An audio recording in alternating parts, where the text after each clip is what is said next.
lot of Marvel Studios news to talk about as well, everybody. Let's get into the first one, Nicholas. Nova Yes, let's. was going to have a series that we kind of heard a little bit about. They had hired a showrunner, they were developing it. And it looks like this Nova series and countless other series, some we didn't even know about officially, have indefinitely paused production and development, rather, not production, development. Because Marvel Studios is currently figuring out what to focus on. This comes to us from Deadline. They paused development on 3 series: Nova, Strange Academy, which we heard rumblings of from like Daniel RPK and other scoopers that they were going to be doing something like that. But the one that none of us heard about was Terror Inc. The projects were never officially greenlit. They were just kind of hiring writers and developing them to kind of get them ready to go. And as we mentioned before, the decision is reflective of Marvel's new approach to TV development, to actually make TV like TV and not like movies. And I think there's a couple things to discuss here. One, of the things that are being paused, the Nova one surprises me the most because I feel like it was this close to being greenlit. I feel like it was right there when they paused it. And something else to point out as well. The Deadline article mentions that these shows aren't necessarily canceled forever. They could pick these back up and start developing them again. They're just pausing development on them now because they have other things to focus on and worry about. And honestly, in my opinion, I think this is a good thing. I think Marvel is finally taking the approach of like, we don't have to release everything we announce or everything that we start on. We can start a project and then decide it's not ready right now. It's not happening right now. I mean, fucking look at Blade, which has been a bit of annoying because of how they used to be. But on the TV side, I think Brad Winderbaum is one of their better executives working there. He's been doing a great job with streaming animation and television. And I feel like he is part of the reason behind this to just be kind of like, these shows aren't ready. They're not going to be ready. We need to finish up other stuff first. We got to pause development. We got to make sure that if we're going to continue, it's going to be right and they're going to be good. That's the approach. I'm a fan of it, personally. How about you, man? No, I agree. I think that Marvel is doing a hard creative reset, and I think it's much needed. It is a shame because these all sound to me like interesting projects, quite frankly. And I think that with Infinity War, we're a little bit far removed right now, right? But Thanos decimating the Nova Corps is a great introduction point for Nova. And Yes. but on the flip side of that, the farther removed away we get from that, do we care anymore? Like, do we want to watch something take in the past? So they're gonna have to take a new creative approach, at that point. On the flip side, Wong, our Sorcerer Supreme, I love that guy. Mm-hmm. And I just want to see him show every time he shows up in something. It's always great. He had a great small role in Shang-Chi. He was great on She-Hulk as well. And he wasn't in a whole lot of Doctor Strange too, but when he was, he is an excellent character, quite frankly. Um, and you have oh my gosh, America Chavez, is Mm. at the training facility. I think that was a great, I think that would sort of turn it more into an America Chavez vehicle, more so than anything. And to be honest, I'm not familiar with Terror Inc. Sounded cool though, when I googled it, it seemed like the more horror elements of Marvel, which I think we saw done phenomenally with Werewolf by Night. Mm-hmm. I think that was great, and even the horror elements of like Agatha and a little bit of Doctor Strange too, right? Because you had that Sam Raimi element. Marvel when they lean into their horror roots, I think is always entertaining. So to have a whole show developed around that would be very enticing. But again, I think it speaks more to the problem of like we're scattered shot with plot lines in the MCU right now. So I think taking that time to refine the story and not just keep throwing characters at the wall, hoping to see who sticks. I mean, we're three movies away from the next Avengers movie, and I'll be fucked if I could tell you who the Avengers are. You know, Yeah. even Captain America: Brave New World. There we need to reform the Avengers. End of the movie, you still don't know who they are. So I I think it's a smart move, and quite frankly, I think I would be okay with Marvel on a whole, dialing it back with the TV shows, I think the special presentations were great. I thought Werewolf by Night was great. I don't know why we don't have about 50 more of those. I don't necessarily Yeah. need a Nova series. Give me an hour special presentation. I feel like, maybe the character is deserving a little more of that, but I think if you're trying to cut budgets and introduce characters, that's a way to do it. And the Guardian special, the Christmas special, I really liked that. Why is there not a Christmas special? There's a comic where Wong saves Christmas with Fing Fang Foom. That just has special presentation written all over it. So it is sad to see these series getting pushed to the side. While I guess they were never greenlit, so it's hard to say they were canceled. They are interesting characters, and it did sort of spark this interest of like, oh, are we heading in a cool direction? They're taking swings on these, but I think they have more in-house issues that they need to straighten out before they start doing that again. No, I agree with you. I agree with you. And I'm glad to see that these in house issues are being worked on.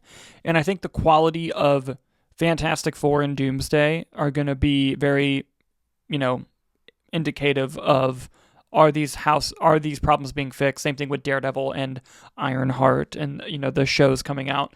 I think it's going to kind of be like, are they getting their shit together? Is that happening? And I'm glad that they're taking the approach of quality is back. Hopefully, that's what we continue to see from them. But moving on to the next little part of our Marvel section here, file this one under fuck yeah.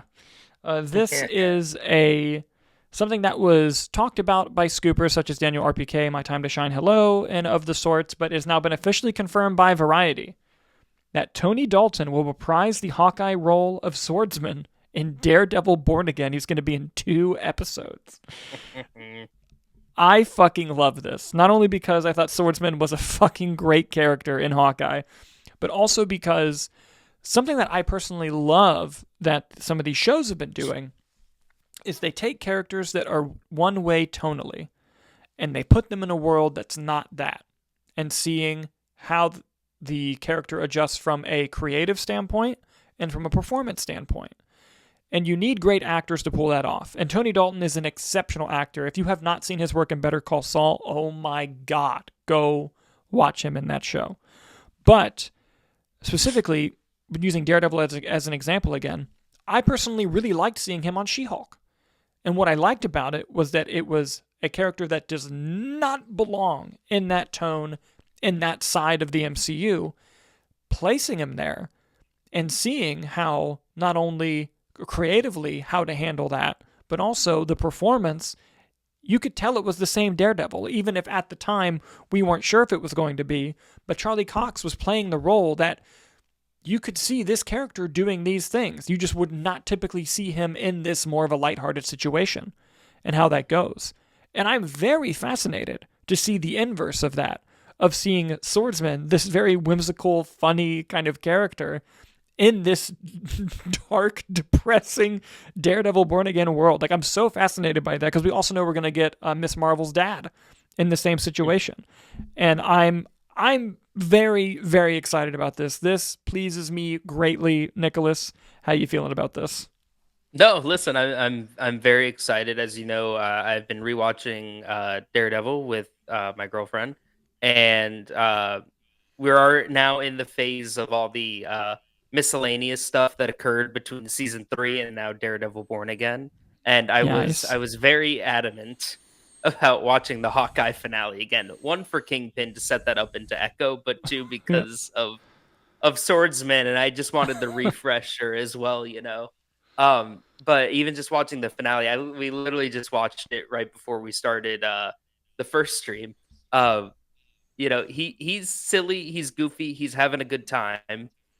Right at the end, he's like, haha, on guard, and he's stabbing and flailing. And I think that, with Daredevil, now we're just gonna see blood effects. Yeah. And it could be a flip of where, maybe vigilantes are on the rise, right? From what we've seen with Daredevil Born Again, right? It seems like he hasn't been Daredevil for a while, which is probably giving way for, there's a void to be filled with all these heroes. Obviously, we see like White Tiger in the trailer, right? That's presumably like a new vigilante on the scene. So maybe, the excitement and the thrill that he felt at the end of Hawkeye leads into him moving forward into, you know, doing that more full time as a full on vigilante, and maybe being in over his head because he's just doing it for fun. And then, Bullseye or Muse are running around on the fucking street. I wouldn't be surprised if he even dies, but Yeah. also on the flip, maybe with the events of the end of Hawkeye, maybe it is strictly just from a legal perspective that he actually needs Matt Murdock. Mm-hmm. So I think stuff like that, it is interesting to see, and I think the way I could see it happening is that sort of like reality snap, right? Where he thinks, oh, it's all fun and games in the vigilante, and Daredevil's like, it's not fun and games. There's blood and death. I've made a huge mistake type shit that I think Swordsman's gonna deal with. Yeah. But I would honestly, I would love for it to just take a sinister turn and get Tony Dalton do what he does great, like what he did on Better Call Saul. But Mm-hmm. I could see it being sort of that mental snap of thinking it's all like fun and games fighting crime, and then shit gets a little too real, and you gotta bow out. And that reminds me a little bit of something I loved in comics. Every time I would read a crossover comic between Spider-Man and the Punisher, it had that Mhm. exact vibe of like Spider-Man's doing his quips, doing his fun thing. He's a kid, and then he looks over and Punisher's like murdering people. And Spider-Man, This I is just war. think of just like, yeah, and Spider-Man's just like, Jesus, man, like, Well, and, and and like you stuff can like create something that. funny from that. Well, and stuff like that is what makes, from a comic perspective, right? What makes certain panels so impactful, right? Like, what's the one? Is it in the Civil War comics where Punisher's Yes, holding like Spider-Man's like yes, bloodied, shot up body?